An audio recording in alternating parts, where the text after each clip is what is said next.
Can you hear me? I have something to say.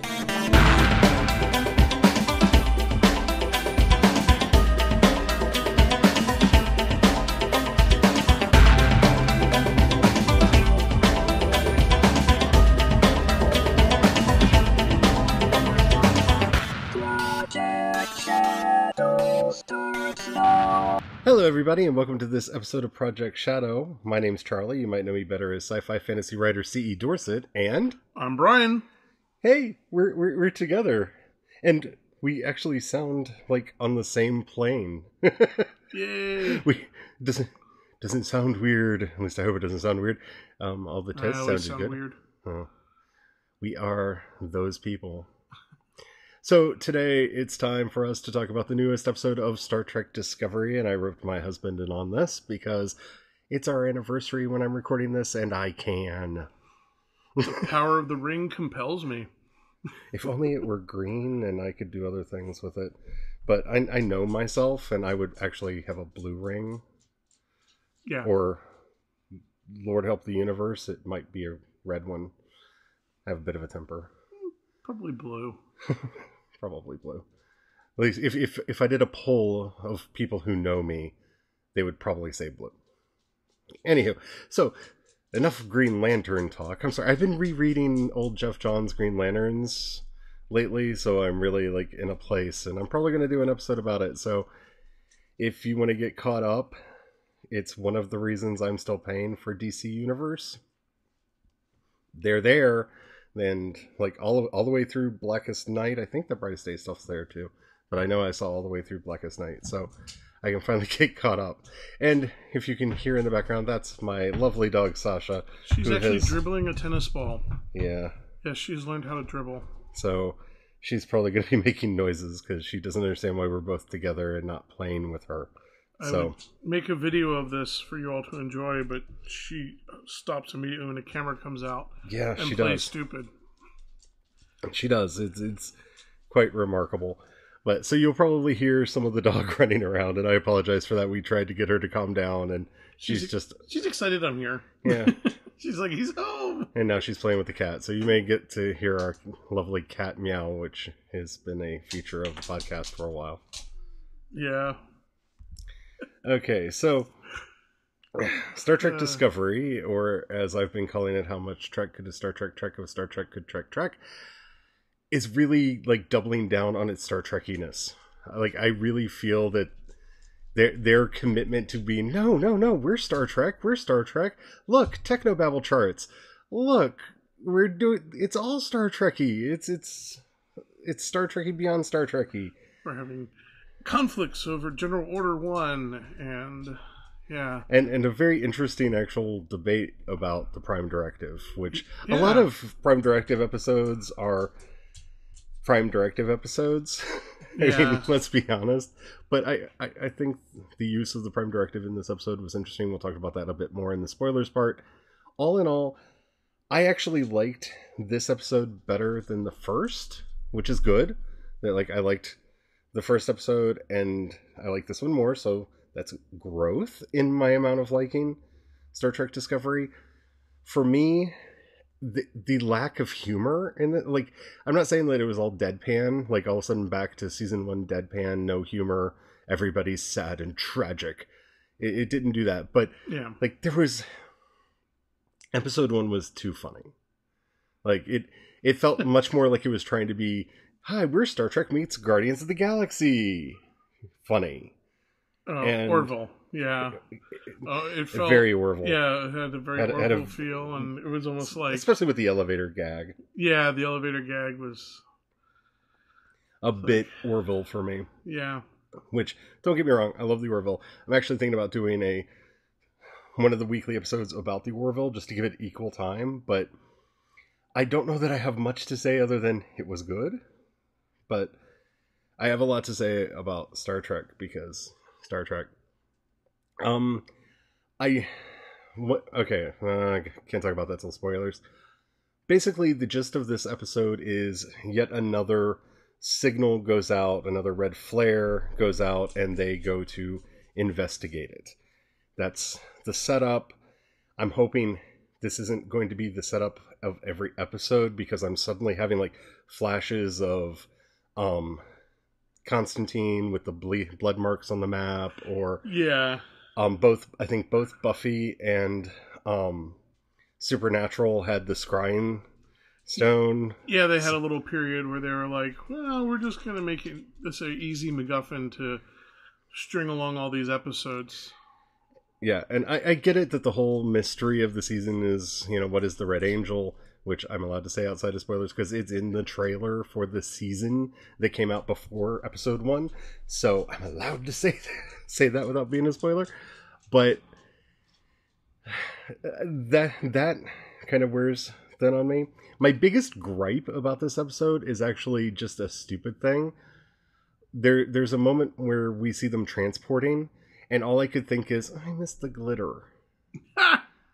Like, it's a much better effect now, but, there was something about the old school where they used the glitter in the cup, the sparkles in there, where you got this idea that they were being, molecularized and chopped up and stuff. Yeah. And I don't know, there's something about not having the sparkly, because the new transporter effect doesn't have the sparkly in it. It's just kind of flashing lights and then they fade out. I just had a weird moment of it's the only thing that really took me out of the episode was literally the transporter effect, and I went, I miss the sparkly, and I just had a moment. But sorry, so you can. I had a controversial thought. I went, yes, like all lazy plating and modern day plating where they do the ugly schmear, it's just a streak and then they're gone. But actually, the streak kind of helps to give the illusion that it's being beamed up. And, I get it. Like, there's been an evolution through the TV series and the movies, and then to the Kelvin movies, which these are supposed to be ignoring, though they take a lot of visual cues from. But as we've talked about before, I'm okay with that, because a lot of kids, their first experience with Star Trek was the J.J. Abrams movies. Last thing, anything else before we get to spoilers? It was a good episode. I really enjoyed it. It was a very good episode. And it felt very Star Trek. It felt actually like something that would have been on The Next Generation. It felt almost like a lost script from Next Gen. Yeah. Not in a bad way. The characters were the characters. It wasn't, that's the Riker, that's the Picard. It wasn't, not in that way. But it felt like a leftover script from TNG. It felt like something that would have been on that show. Which is high praise. Yeah. It's Next Generation's my second favorite Star Trek series. What? I like goading people with the fact that Deep Space Nine is my favorite. Yeah. Because, it gets people. I don't know why, but it does. So now we're going to go into spoilers, because there's really not much we can talk about in this episode without spoiling something from the episode. So if you have yet to watch episode 2 of season 2, New Eden, go watch it. Come back. Do it now. It was very good. Okay, so you have no excuses if you hear a spoiler and you don't want to, because you've been thoroughly warned. Okay, so the basic plot of this episode is they see a flash of the red thing, and then I'm going to break away from our plot synopsis for a second. They bring the spore drive and the tardigrade up again. Yeah. And I really thought with the lawsuit they would not be doing the tardigrade thing, but they seem to really They may have. It's quite possible they settled, right? No. Oh, it's still on. Oh no, they're sued. They countersued, and it's been a. Oh. It's a mess. Oh. No, it's okay. It's a mess. For anybody who doesn't know what I'm talking about, there is an independent game developer who is working on a game on the Steam Greenlight. And I think the name of the game was Tardigrade. I think that was the actual name of the game. And without getting into a lot of details, it has some significant plot similarities to the first season of Star Trek Discovery. Yet it was done 2 years. It was started 2 years before Star Trek Discovery. And he's suing them for basically ripping off his intellectual property rights, and we'll see. CBS has been very petty in court, and I thought because they were doing because this season very much is a reboot of the series, they just would have dropped the tardigrade. I was surprised when they mentioned it in the first episode, but then I thought to myself, well, they're packing up the spore drive, because there is a scene in the first episode where they're packing up the spore drive because they're not allowed to use it anymore. And then in this episode, they're like, we're going to unpack the spore drive and use it. Because the tardigrade, and the tardigrade, and the tardigrade, and they mentioned it like 3 times. And I was just like, oh. Yeah.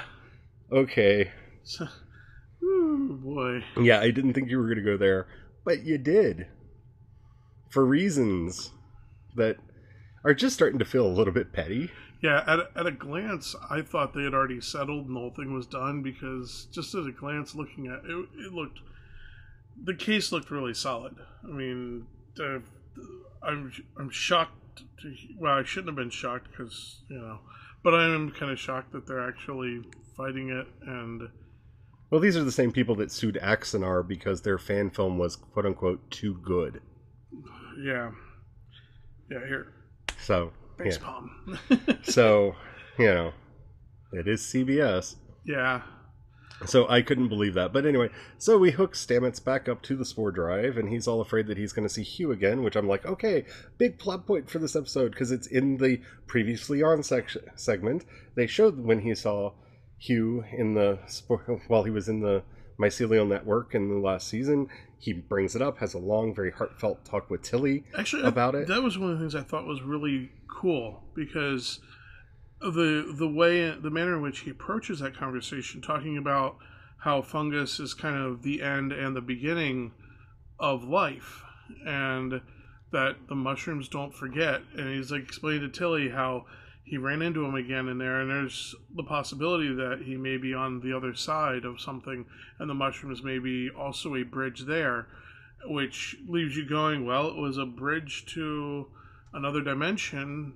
Is the other side just another dimension? It was really interesting, because they were able to kind of bring these thoughts up and touch on this all in this little heartfelt moment of him just kind of going, this is why I really don't want to do this, but I'm going to do it because y'all need me to. It'll take us 150 years to go there, because I'm supposing they're making transwarp still a thing. And that's the difference between the next gen and the... Actually, it takes place in Star Trek 2. No, 3. Star Trek 3, where we get the introduction of the Excelsior and its new transwarp drive, which is a different kind of warp and a faster kind of warp. And that's the general delineation point in canon between the slower warp of the original series, which is why they couldn't travel as fast and as far in the movies.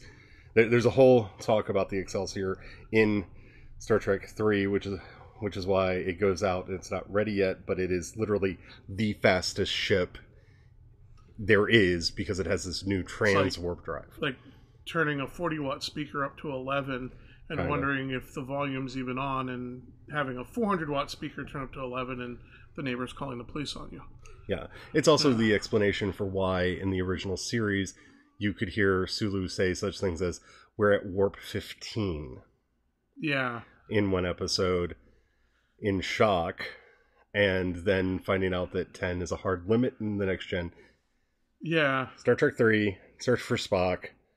I find it funny that we kind of get this weird meta reference to the transwarp drive here, because this is an entire season about the search for Spock and what Spock's after, and the ever quest of all Star Trek series never to acknowledge that Sybok existed. Yep.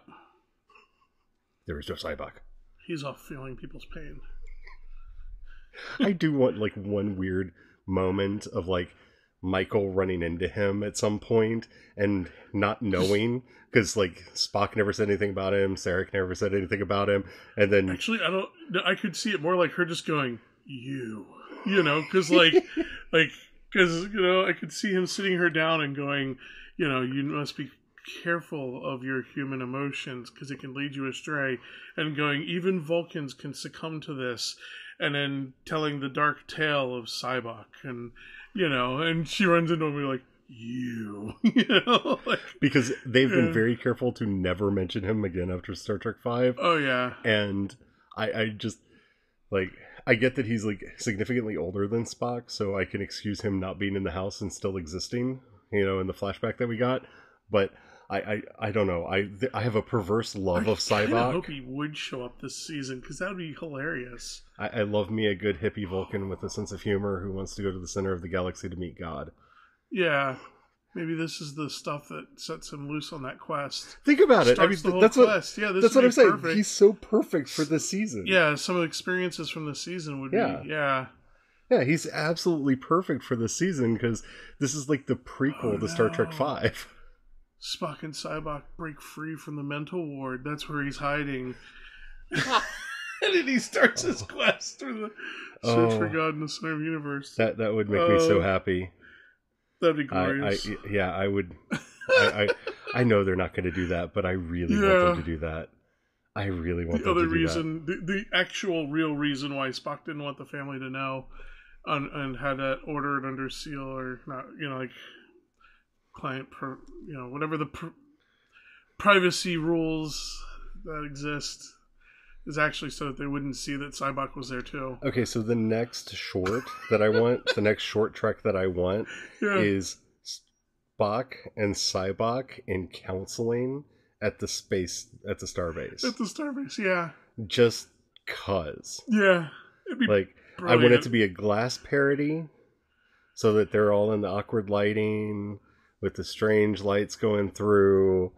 And Sybok acting all crazy because he's the crazy Vulcan. Cast somebody that looks very much like, like the current actor for Spock, and have them sitting across from each other on the table, so they're almost doing like a mirror thing. Yeah. Except for opposites. Yeah.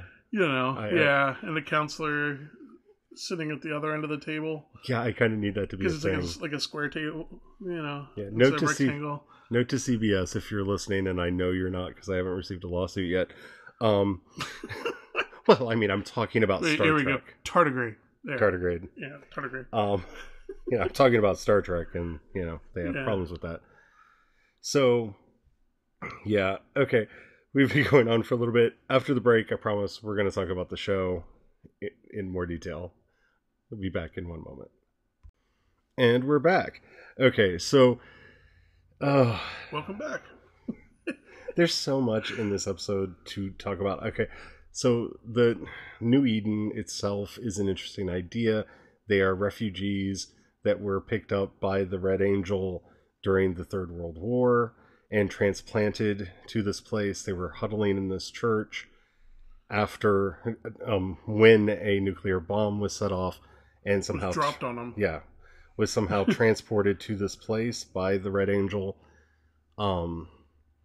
Curious why that happened. That's one of the things that I really need for this season to make sense. I kind of a Millennia vibe from it because it was like they were yanked out right at that moment, just before death, and this transplanted. Yeah, this really makes me think more. We've talked on the show, and I've talked, of course, about my theory that this is going to be about the progenitors.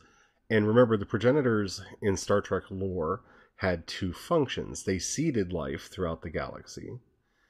And that's why Klingons, Vulcans, humans, Cardassians, Bajorans, and others can have babies together. Because they come from a common stock. Though that does tend to not work as well with episodes like, what was it? That weird de-evolution episode of Deep Space Nine? Of Next Generation they did, where Deanna Troi turns into a fish and Worf turns into a beetle monster. Yeah. And all that. That kind of works against the progenitor thing that they've done in all the other shows. Blame that one on Q. Blame everything on Q. That's just because you've met John Delancey. He went in there and snuck a fly into the jar. Suddenly the meat had stuff all over it. But the whole story of the progenitors is that they died out a long time ago. But with them saving this one particular... It was almost like a bottle. Like, here, we're going to save this specimen of humans and put them over here so that at least this part of the experiment doesn't, end. Yeah. It doesn't end there. And I really get that feeling. But if you ever wonder why when you watch Star Trek they keep running into humans, like people that are physically indistinguishable from humans, like not even with like little ridges on their noses or other things. The progenitors seeded humans throughout the galaxy. That's the in canon. There are numerous episodes of various series that mention this. You actually get to meet 2 of the progenitors in the original series. 3 actually. Sargon and a name that has not aged well with the internet, and Talisa and Heyman, I believe is the third one, the one that possesses Spock. But I find it interesting, this idea that they couldn't figure out who had saved them. They all kind of accepted divine intervention because, well, yeah, you're all huddled in a church and somehow survive a nuclear holocaust. Okay, yeah, I get the assumption there. I find it very interesting that they suddenly became space Unitarians over it. Yeah. That is a very interesting notion. Instead of, concocting their own religion around the Red Angel, the Red Angel apparently plays a part in their faith, but, they basically just amalgamated all the religions that they had available to them, which is apparently all of them, because there was apparently a Shinto in the group. I just found that interesting, that I was like, okay, I can see a Christian, a Jew, and a Muslim, and a Buddhist all. Okay, Hindu. I get. I've been to New York. You walk down the street. You grab 100 people off the street, and yeah. And then they're like Shinto, and I'm just like, okay, that's interesting. That's interesting. Not that there aren't people that practice that religion, but that just happened that at least somebody there was Shinto. Just that was weird. Especially since they don't have a scripture, so I don't know what they got included in the big book of pasty art that was there. But anywho, that's beyond the point. Wicca, that was also, I thought, an interesting call out in that section. I know a lot of Star Trek fans that'll probably be happy that Wicca got a shout out on Star Trek. And it works basically like you would expect. They explore, they get caught, they get uncaught, they have more quandaries. I mean, in a lot of ways, that part of the story was as Star Trek as a Star Trek can. Very Star Trek. Tricky. Yep. There's even a reason why the ship can't intervene. They didn't get called away. They didn't get called away on another urgent mission, but there is a whole other reason why they can't. Sort of did. But sort of did. The urgent mission's in orbit, but it's still. And that brings us to Tilly. Yeah. I know Tilly is a controversial character. I listen to other people talking about. Of course she is. I really like her, which means she's got to be controversial. She's got to be controversial. Some people like her, some people really don't like her. I love Tilly. Tilly is one of my favorite characters on the show, other than, I don't know, character, Heterochromia, who I don't know her real name, so I'm sorry. They said her name, I think, a total of twice in the entire series up to this point. They made sure to say it in the first episode of the season, though. Yeah. But it's just mainly because I like the look and I want more backstory on her. She's the one that's got 2 different eye colors on the bridge with the weird cybernetic implant. I don't know. In my head, she's Heterochromia because that's having... driving since 10. Yeah. 12. 12. She's had her license since 12. Oh, yeah. License is 12. She's had her flight license since 12. Yeah.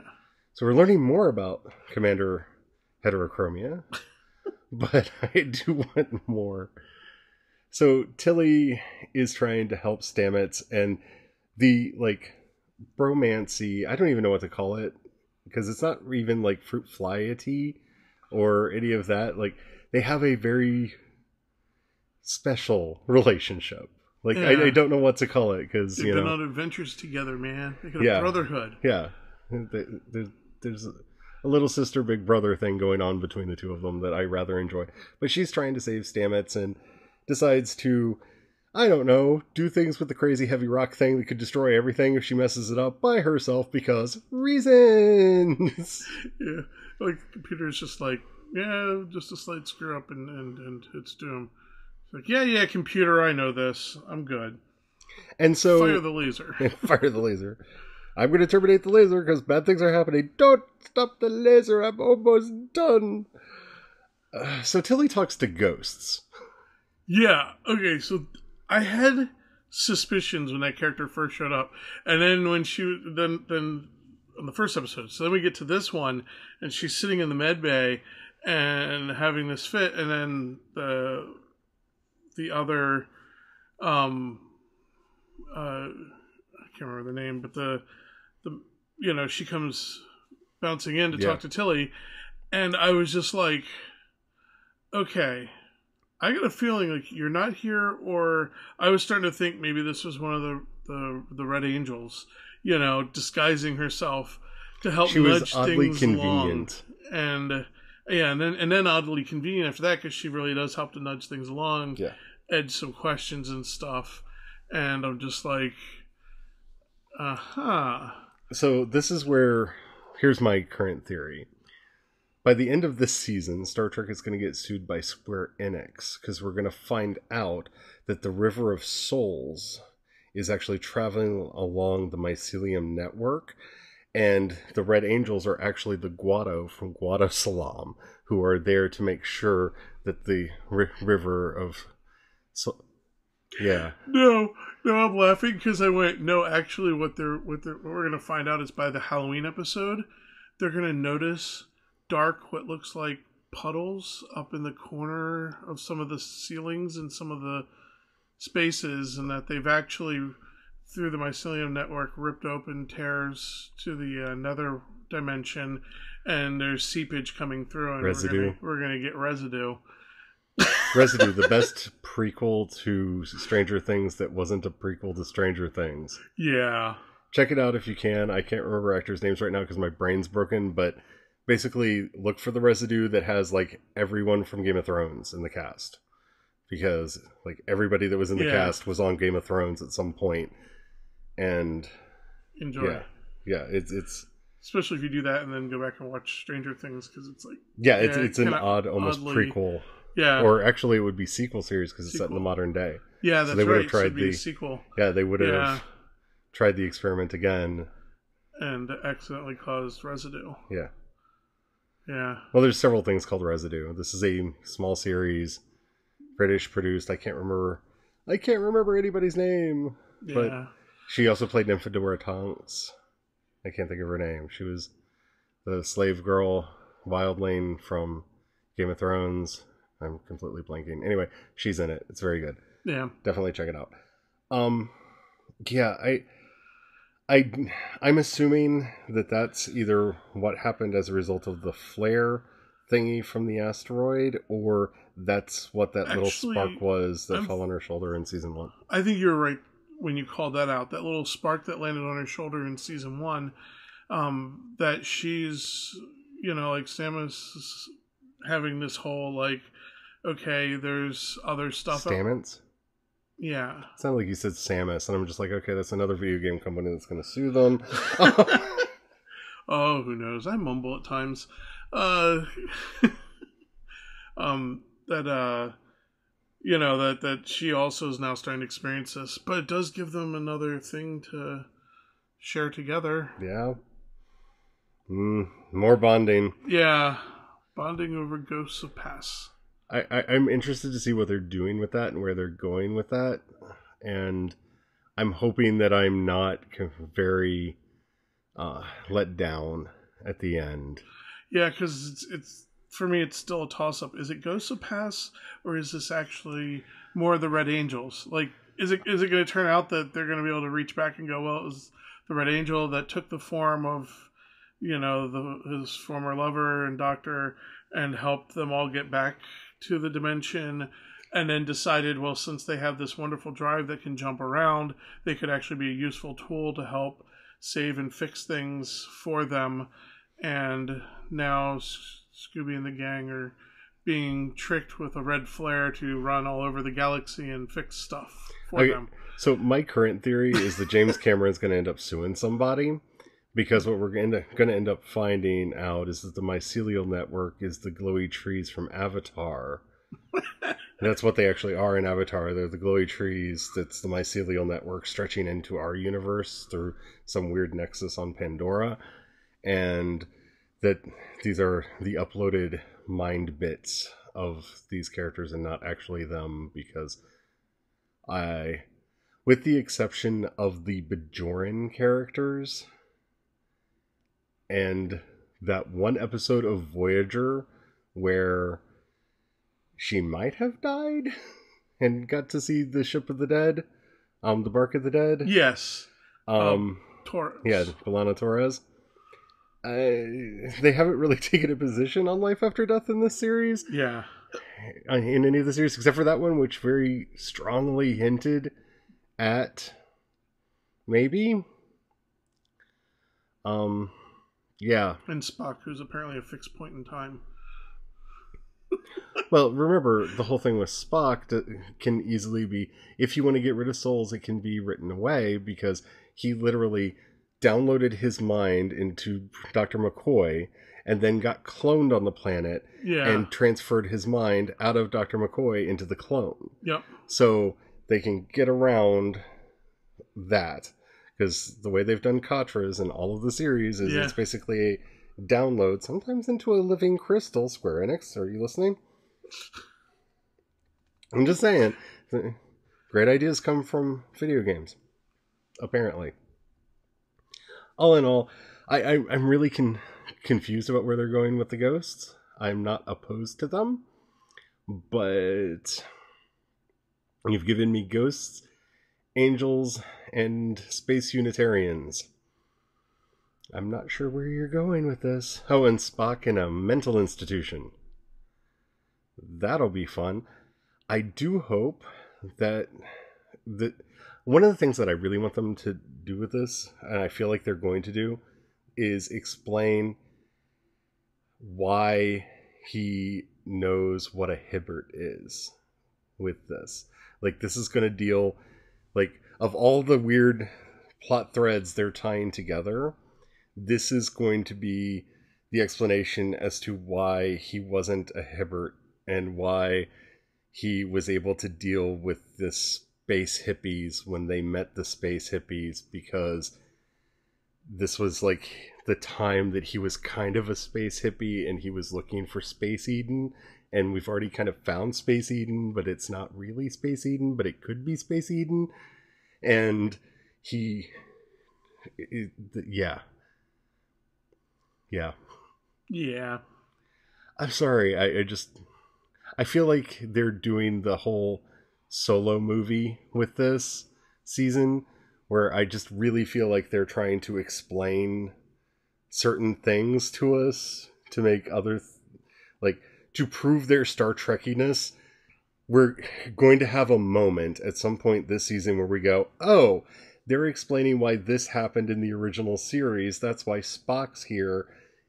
So that's why he feels like he owes his life to Pike and would risk his career for him. And oh, that's why he this, that, and the other. Like, they're going to smooth over his backstory, some of the weirdnesses of his backstory from the original series. Because, well, they got to get it done, like Tribble in an execution tube. Oh my! I don't know if you brought that up in the previous episode. No, but I didn't. I had to. I didn't. Anytime they mention Tribbles, I have to really focus in on that. So I've been piecing together the history of Tribbles as they go, try to put that together through various episodes and various series. So all in all, good episode. Really liked it. It left me, like I think a show like this should, with more questions than answers, but not in an annoying way. Like, it was a complete episode in and of itself. The story had a beginning, middle, and end, but continued the overall meta-narrative that they're going for the entire season. And that's a plus, because that's something that it did not do in season 1. The episodes just kind of began and ended, and we moved on to the next, which is why it really should have been bingeable in season 1. Season 1, much easier to watch when it's bingeable, because with few exceptions, and very few exceptions if you cut Henry Mudd out, because most of the ones that have very clear beginning, middles, and ends deal with Mudd. The Mudster. Who, by the way, if you watch none of the short tracks, you have to watch the one with Mutt. Watch that one. It's called The Escape Artist. It is amazing. You get a list of some of his crimes. It's glorious. It's glorious. I thoroughly enjoyed that. So, that's all I have to say. Yeah. Okay. Definitely better than season 1. Still enjoying it. I think it's giving the Orville a run for its money. The Orville's not been bad this season. It's not like it suddenly got bad, but they actually have competition from Star Trek this year, which makes me feel good. It's not like last year where it's like, at least we have the Orville. Yeah. No, we got 2 Star Trek shows. And soon we'll have 2 more because reasons. Extra trickiness. Yeah. All right. If you enjoyed this episode, please like it or rate it or this entire series, whichever it is. If you can, give us a rating in the app that you're listening to us on. Please do. It helps out so much. It tells the algorithms that it should share the podcast with more people. And the more people, the more people. Because I'd really like to actually set up a Discord server so we can talk about all these strange things with each other. But I'm holding off because I feel like there's nothing sadder than a Discord server with 2 people on it. Or when I'm on a couple of those. They're sad places. So I want to get a good audience going so we can do that. So we can have talks with each other. So please share. Please rate. Especially if you're listening in Apple Podcasts. Makes a huge difference over there. If you got a buck you can throw my way. In the show notes you'll see a link that says support on Anchor. If you click that you can support at the $1, $5, or $10 levels. That money does help out a lot. It got the new fancy mic that Brian is peeking on through this entire episode because he gets excited. And now the mic can pick it up. But thank you to everyone who's made it possible for us to get Vellum and Worldographer. You guys, thank you so much. If you don't have any money or you don't feel like giving right now, that's fine. Just share the podcast with more people because, like I said, more people is more people. Get a community going, have some more fun. If you want to follow me on social media, best place is CE Dorset on Twitter. You can find links to all my social media over at projectshadow.com. I've got a lot of stuff in the works, so definitely follow me on Twitter if you want to keep up with all that, because, yeah, I accidentally started writing a new novel the other day. By accident. Like, didn't mean to do it. Like, out on the deck going, oh, it's nice, it's cold. Ooh, that's a pretty little thing. What are you? And then the next thing I know, I've got like 2,400 words written and going, that sounds like the beginning of a novel. So, yeah, lots of stuff going on. Follow me on social media to keep up with that. If you would, please go to anchor.fm, download the Anchor app, and follow Project Shadow over there. Then you'll see a button that says voice message. You can leave me up to a 1-minute message. It can be a question, a comment, or a topic you'd like to hear discussed on the show. I like doing episodes based on those. I've actually done a couple. I really like doing it. So keep it clean, and maybe I will use yours on an upcoming episode. Until next time, I'm Charlie. I'm Brian. And don't forget to have the fun. Have the fun. Bye.